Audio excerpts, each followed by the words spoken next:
Ya está el verso número 9. Segunda a los Tesalonicenses, capítulo 1, versículo del 6 a el verso número 9. Dice la palabra de Dios.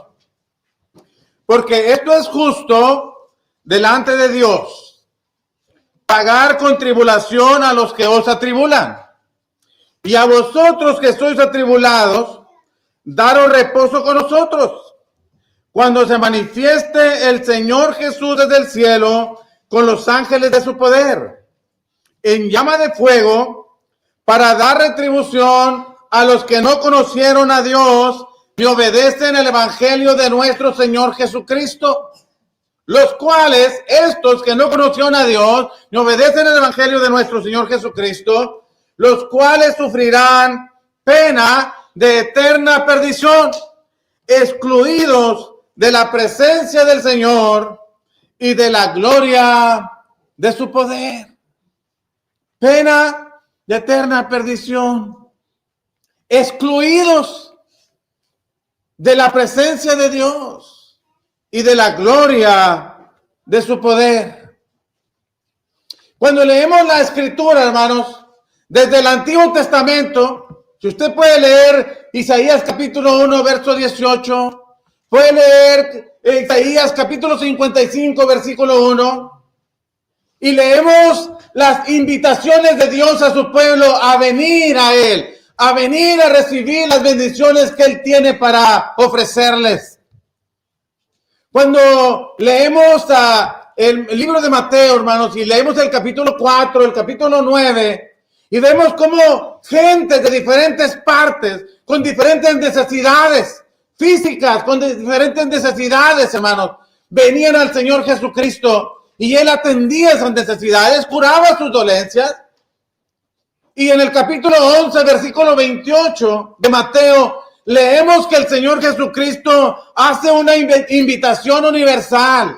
Venid a mí todos los que estáis trabajados y cargados, y yo os haré descansar. Cuando leemos Apocalipsis capítulo 22, hermanos, y leemos acerca de la invitación que se hace a venir a mí en el verso 17, y el Espíritu y la esposa dicen, ven. Y el que oye diga, ven. Y el que tiene sed, venga. Y el que quiera, tome del agua de la vida gratuitamente. Venga, vengan. La invitación de Dios a través del tiempo, hermanos, a los hombres es, vengan a mí, reciban las bendiciones, estoy para bendecirles, compartamos nuestras vidas. Pero llega un momento en que esa invitación de Dios a venir a Él, a venir a mí, se acaba. La puerta se cierra. Y ya no oímos, venid a mí. Ahora leemos, apártate de mí. Apártate de mí. Y dice una palabra fuerte si estamos leyendo Mateo capítulo 25. Maldito. Al fuego eterno, preparado para el diablo y sus ángeles. Apártate de mí. Y nunca más tendrás la oportunidad de venir. Cuando Dios dice, apártate. Es nuestro tema para esta mañana. Cuando Dios dice, apártate. Y hermanos, vivimos en un tiempo en donde nos gusta oír de la gracia de Dios, pero no de arrepentirnos. Nos gusta oír del amor de Dios, pero no de su justicia. Nos gusta oír de las bondades de Dios para con quienes se acercan a Él, para con su pueblo, pero no queremos oír que Él es el Señor y que debiéramos obedecerle. Y hermanos, y Pero Dios en esta parte de las Escrituras nos está enseñando que mientras tengamos la oportunidad a venir a Él, hagámoslo, porque llegará el momento en que Dios ya no va a decir eso, ya no va a decir, vengan, lejos de decirlo dirá, apártate. Excluidos, dice el apóstol Pablo, excluidos de la presencia de Dios y de la gloria de su poder. Estos sufrirán pena de eterna perdición. Imagínense. O sea, jamás volverá. Jamás. Por eso Dios invita a venir a Él ahora. Y si preguntamos, hermanos, ¿quiénes son? ¿Quiénes son aquellos a quien Dios les dirá, apártate de mí?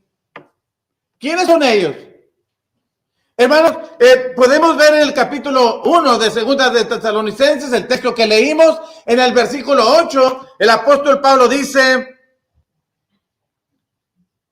en llama de fuego para dar retribución a los que no conocieron a Dios, ni obedecen el evangelio de nuestro Señor Jesucristo. Esta declaración del apóstol Pedro, hermanos, del apóstol Pablo, perdón, se ha debatido si acaso son dos grupos de personas o es un mismo grupo de personas que se lo dice de dos maneras. Y, hermanos, puede ser que se refiera a un mismo grupo de personas, pero permítanme, por favor, permítanme presentarlo en dos aspectos. Lo que dice aquí el texto, los que no conocieron a Dios. Porque ciertamente, hermanos, hay gente que no se interesa en conocer a Dios. Ha oído de Dios, algo de Dios, pero no lo conoce. Ha oído algunas cosas de Dios, pero no tiene interés en conocerlo.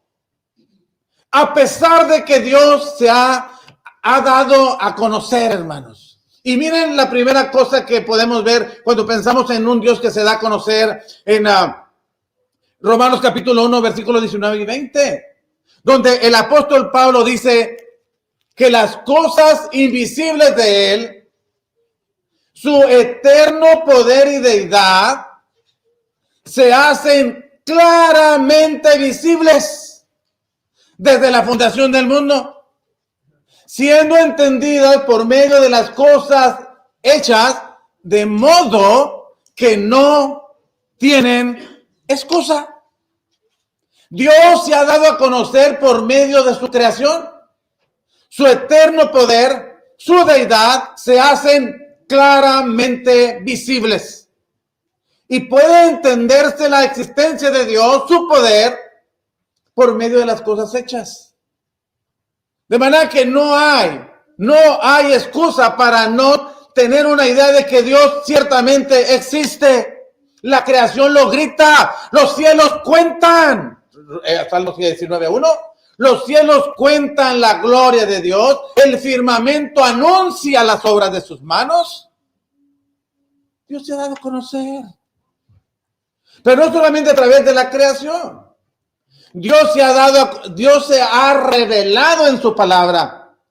Dios ha revelado su voluntad. Dios nos ha dado a conocer, hermanos, sus atributos. Dios nos ha dado a conocer su voluntad para con nosotros. Dios nos ha dicho de Él en su palabra. Y esta escritura la tenemos, hermanos, cientos de años. Un par de milenios. Y si lo consideráramos desde el Antiguo Testamento, tenemos mucho tiempo. Se regalan las Biblias. Las ponen en cada cuarto de los hoteles para que las leamos. Cuestan $14 en las tiendas. No tiene interés de conocer a Dios.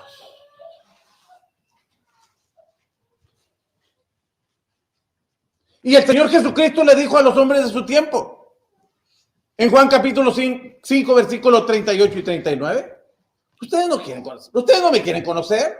Ustedes no quieren saber de mí.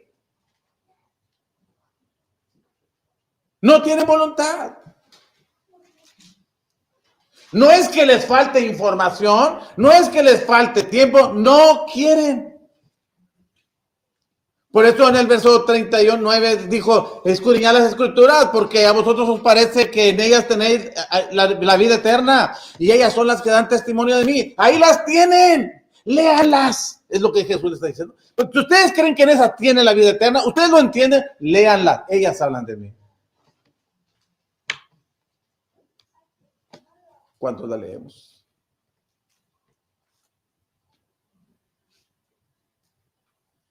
Pero, hermanos, no solamente nos ha revelado su voluntad, hermanos, ha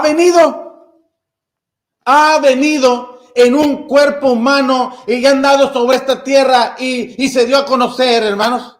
Y lo podemos ver en acción, hablando sus sentimientos, podemos ver su compasión, podemos ver al Señor Jesús, hermanos, en Mateo, Marcos, Lucas y Juan. Podemos ver a Emmanuel, a Dios con nosotros. Podemos ver al Dios hecho carne, Juan 1:1 y el versículo 14. El que era con Dios, el que es Dios, se hizo humano y habitó entre nosotros y vimos su gloria. Lo vimos, pero no lo quieren conocer.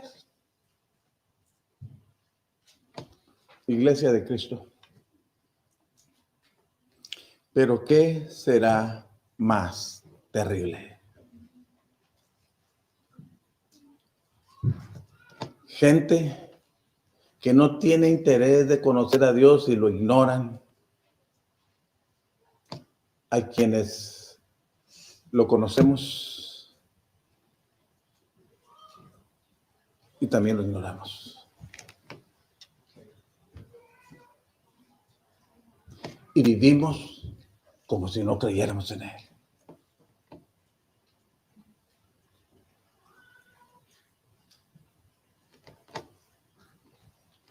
No quisieron conocerlo.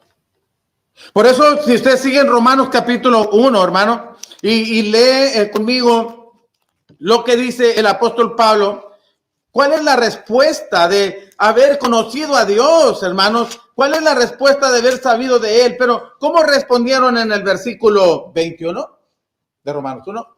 Pues habiendo conocido a Dios, ¿qué hicieron? ¿Cómo respondieron?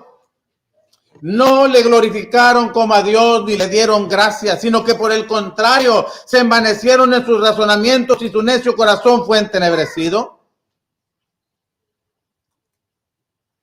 Versículo 28. Como ellos no aprobaron tener en cuenta a Dios.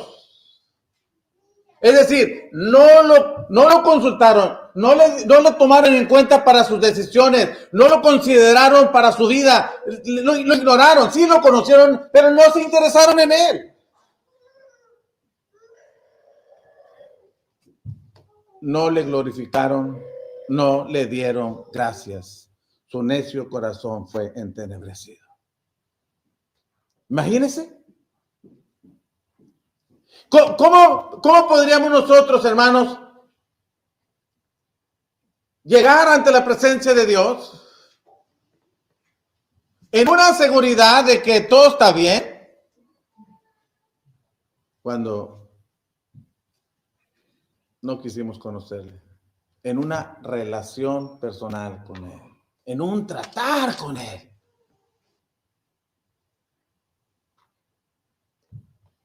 No le glorificaron, no le dieron gracias, se envanecieron en sus razonamientos y no lo tomaron en cuenta en sus vidas.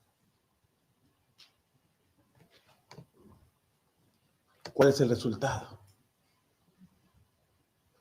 Dios les dirá, apártate.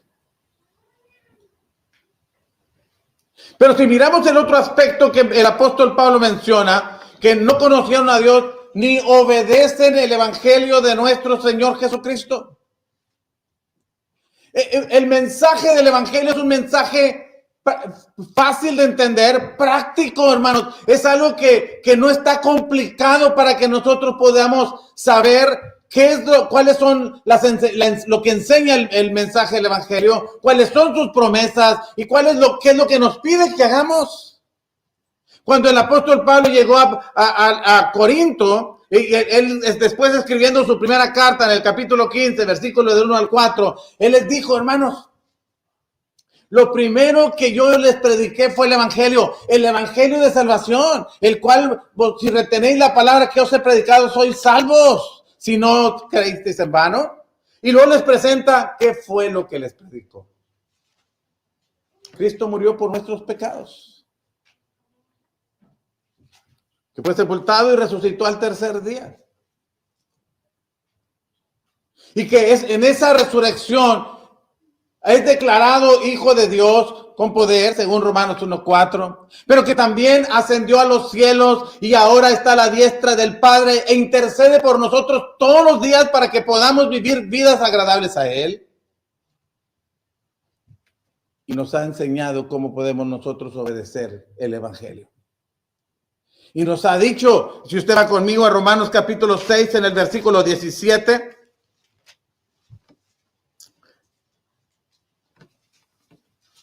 si me permite, leo hasta del 16 al 18. El apóstol Pablo dice, ¿no sabéis que si os sometéis a alguien como esclavo para obedecerle, sois esclavos de aquel a quien obedecéis, sea del pecado para muerte o sea de la obediencia para justicia?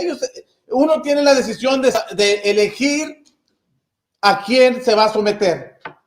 Y en este caso el apóstol Pablo dice, tenemos solamente dos señores a los cuales podemos servir. El pecado, que termina en muerte, o la justicia, la obediencia, que termina en una vida justa y agradable a Dios. Cada quien decide. Pero el apóstol Pablo dice en el verso 17, pero gracias a Dios, y gracias a Dios, porque es Dios quien hace posible, hermanos, el cambio de condición, el cambio de vida y la esperanza de una vida mejor después de esta. Pero gracias a Dios, dice Pablo, que aunque era tiempo pasado, esclavos del pecado.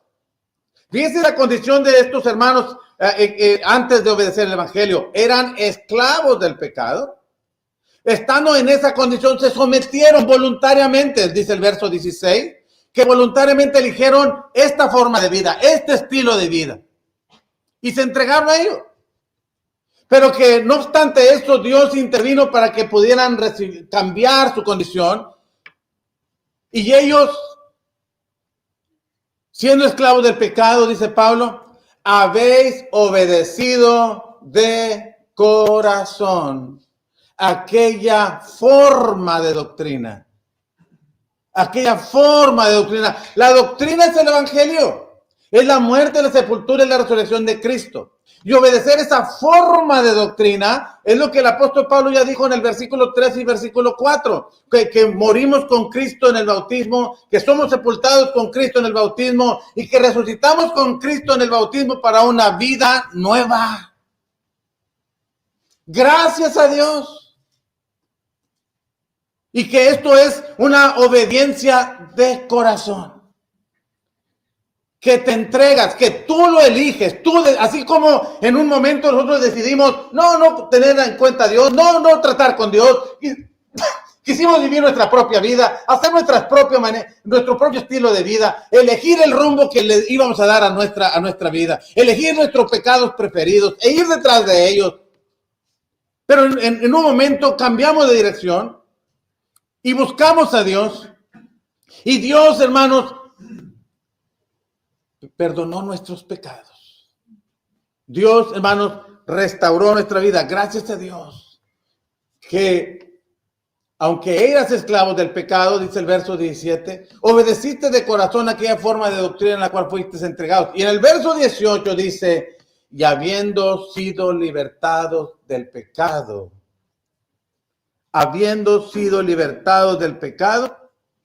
viniste a ser siervos de la justicia. Este es un deseo de Dios que Esto que sea una obediencia de corazón. Que creamos de corazón. Que nos arrepintamos de corazón. Y que obedezcamos al Evangelio. Que decidamos entregar nuestras vidas de corazón a esa forma, al Evangelio, en el bautismo. ¿Complicado? No, hermanos, no es tan complicado porque cuando se predicó por primera vez el Evangelio, como 3,000 personas entendieron perfectamente lo que Pedro les estaba diciendo. Tanto que los vemos en el verso 41 de Hechos 2, entregando sus vidas al Señor como 3,000 personas. Se entendía perfectamente. Tanto que estos mismos hermanos en Corinto, hermanos, cuando el apóstol Pablo escribía, o Lucas escribía la experiencia de Pablo en Corinto, cómo los hermanos, la gente creía y eran bautizados. Era una forma práctica, la gente lo entendía muy bien. ¿Qué es la parte que usted no entiende?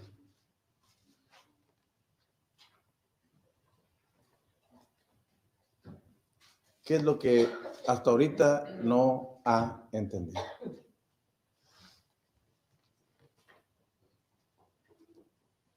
Porque no obedece al Evangelio. Dios no solamente quiere, por eso les decía que oímos de que en nuestro tiempo la gente habla y le gusta hablar del amor de Dios, pero no le gusta oír de su señorío, al que tenemos que obedecerle.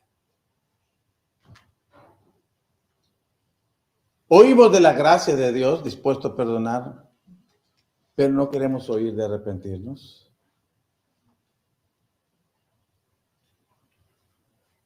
Porque nos estamos haciendo un Dios a nuestra manera.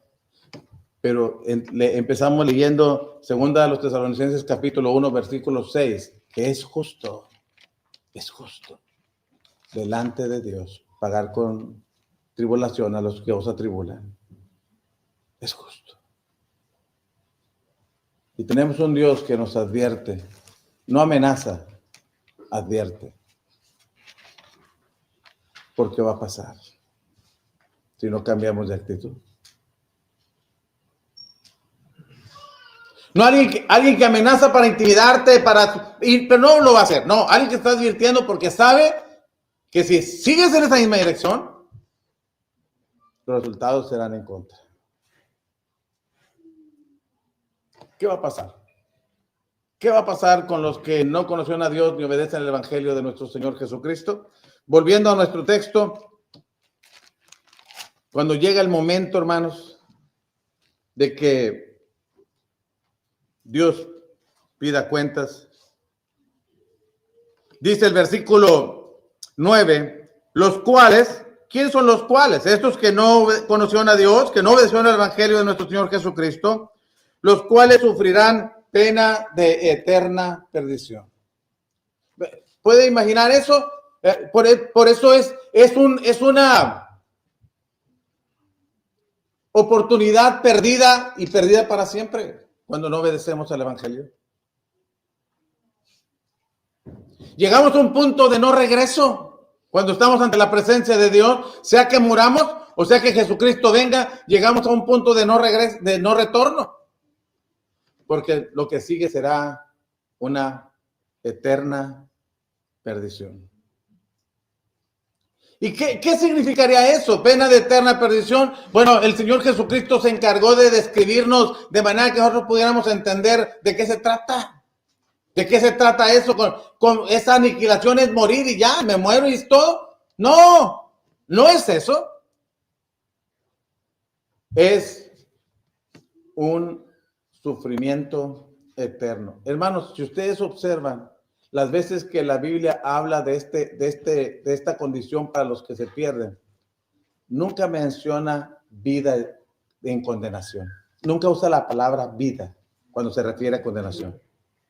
Por ejemplo, si ustedes van a Juan 5:29, cuando el Señor Jesucristo habla del verso 28 que que vendrá ahora cuando todos los que están en los sepulcros oirán su voz, y unos saldrán a resurrección de vida. Pero noten lo que dice después. Y otros saldrán a resurrección de condenación. No habla de vida. Porque lo que sigue después de esto, cuando se cierra la puerta y Dios dice, apártate, no se le puede llamar vida. Es una miserable existencia. No puede llamársele vida. Porque ¿quién puede decir que esto es vida?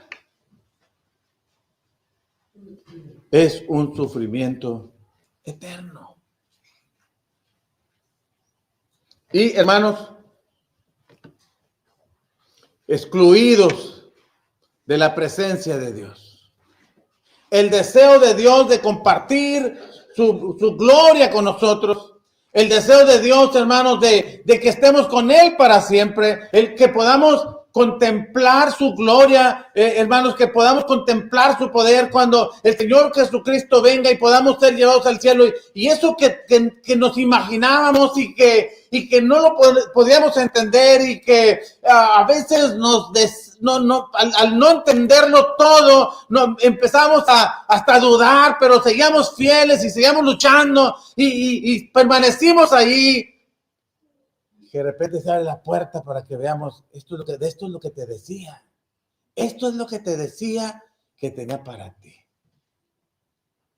Te lo decía en palabras que tú lo pudieras entender, pero no hay palabras para escribir lo que sigue después de esto. Ni para el que irá a la presencia de Dios, ni para el que se perderá. No hay palabras.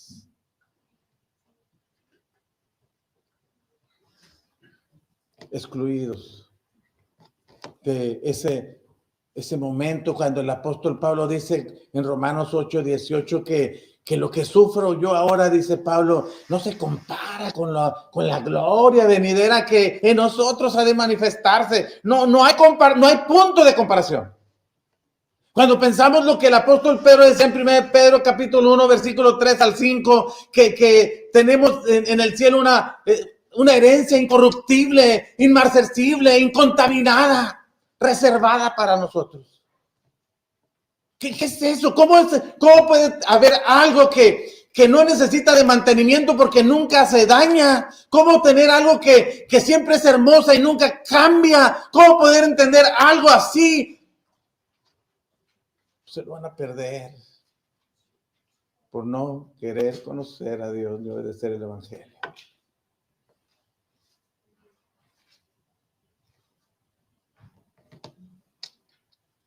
Cuando llegamos al dealer y estamos pensando en el carro, pensamos uno, no, nunca he estado tanto ahí, pero pensamos uno, otro, y los colores y todo, y nos llenan los ojos y decimos, oh, qué cosa tan hermosa.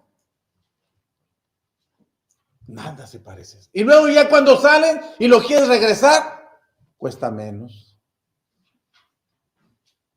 Y si vas a la tienda y no falta quien abrió la puerta de par en par, ya lo rayó.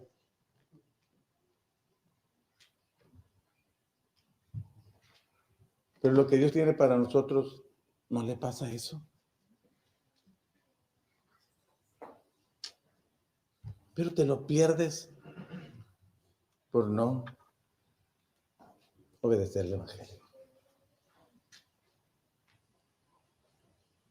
¿Por qué habría de ser así? ¿Por qué no venir hoy? Hoy, venid luego y estemos a cuentas, dijo Dios en Isaías 1:18. Venid, si no tienes, ven y come gratuitamente, ven, recibe las bendiciones. Ven, los que estén cargados y cansados, vengan, yo los haré descansar. ¿Por qué no venir? ¿Por qué no venir hoy? ¿Qué les parece si cantamos un himno de invitación mientras les extendemos la invitación? Aunque obedezcan al evangelio, nos ponemos de